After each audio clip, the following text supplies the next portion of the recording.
my name is Wild and Wine. My name's Angel Flores. Identify as a queer boy.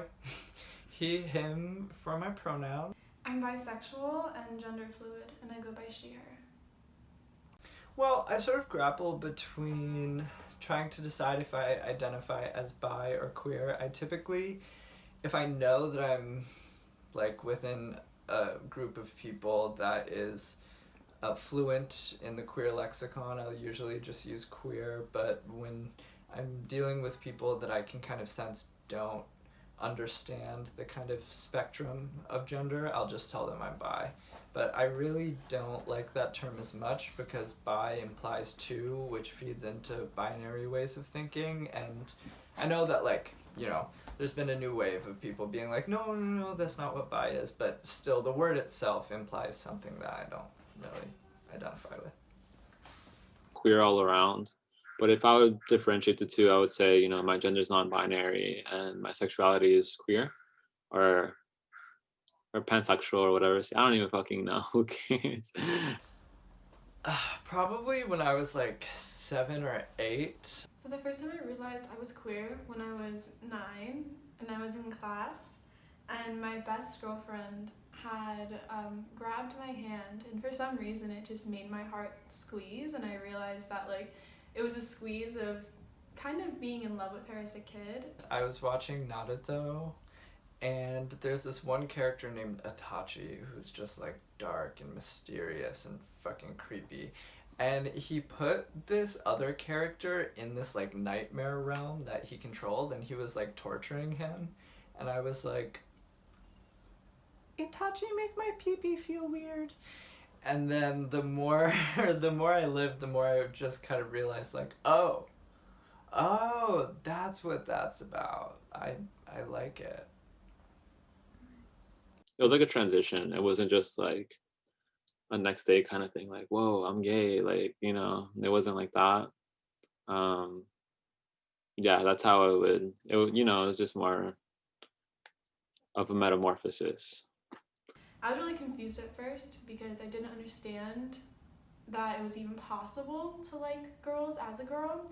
So I kind of rejected it and pushed it away for a really long time. I personally haven't felt any judgments. It depends really on where you are. In New York City, growing up in New York City, it was actually pretty easy being queer, but when I moved to Long Island, it's pretty homophobic there. So at first, when I knew that I was bi, I was taught that actually being gay meant that you were a rapist.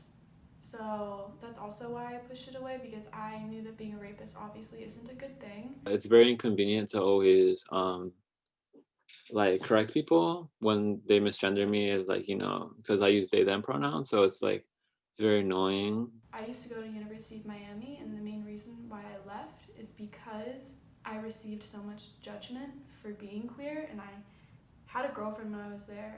I was constantly mocked and made fun of and ridiculed. It's almost like living a double life. When it comes to college, my professors have been getting better at it, but they're still like learning. A lot of times they, in class they could be like, oh, he said, and then they'll like correct themselves and be like, oh, they. And it's kind of annoying, but I guess at least they're trying. For me, it's just worth it to kind of just go through that emotional labor. So like the next queer, non-binary person, whatever comes after me, won't have as much of an issue and won't have to explain themselves as much. And to me, that's makes it all worth it. I've been blessed to find bubbles where it's just like all queer people, and I can fully like, be myself and express what I want to. But then whenever I find myself outside of that bubble, I'm like, oh, I have to completely like undo all of the progress that I've made to like find myself, or at least hide it. Kind of being rejected by some family members, they didn't fully understand it. They always would quote that it's Adam and Eve for a reason and not Eve and Eve or Adam and Adam. So that was really difficult, having to kind of explain to my family, my extended family members, that it's okay to be queer. And I was rejected for a few years, but they now understand. Most of the the negative effects of like being out and queer that I have experienced have been within my own family and not out in the world, which I think is really interesting. Art and the art community, and I find that the art community is pretty accepting of me being gender fluid and bisexual. I like to paint a lot of mannequins because I feel like they're very non-binary. Their bodies are more like subjective to whether it's like a male or a female, you can't really tell. I like to express my identity through art by being hypersexual.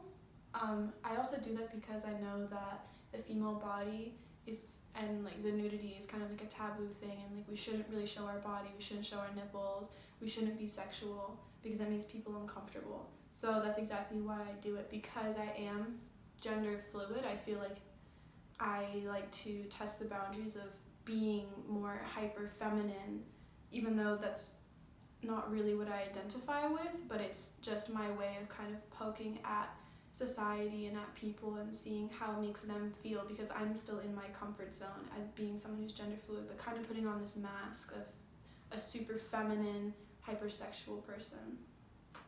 I feel like the two subcultures that come to mind that I'm a part of are skateboarding and punk.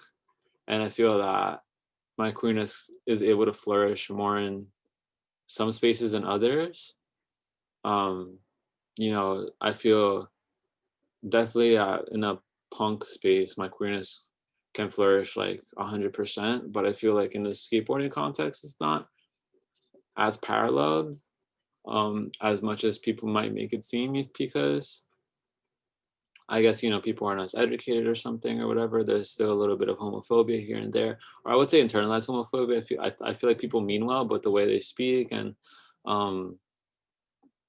you know, like homophobic language and stuff like that, misogynistic language, even if they mean well, is really weird. Horror and like and spooky, scary shit has always been like intertwined in queerness for a lot of reasons. I think really it's because like all of the villains in horror movies, they take what makes them different and what makes them ostracized and turn it into what makes them powerful. And I think a lot of queer people identify with that very much. The television show Dragula really assisted with that, and there's just like a spooky awakening going on, and it is very exciting. It's almost like the Romantic period during the Renaissance. I love having sex. I actually consider myself a nymphomaniac. Without the queer community, we wouldn't have the kink culture that we have today. I think that because we were told for so long that having sex with the same gender is not okay, that we had to be extreme.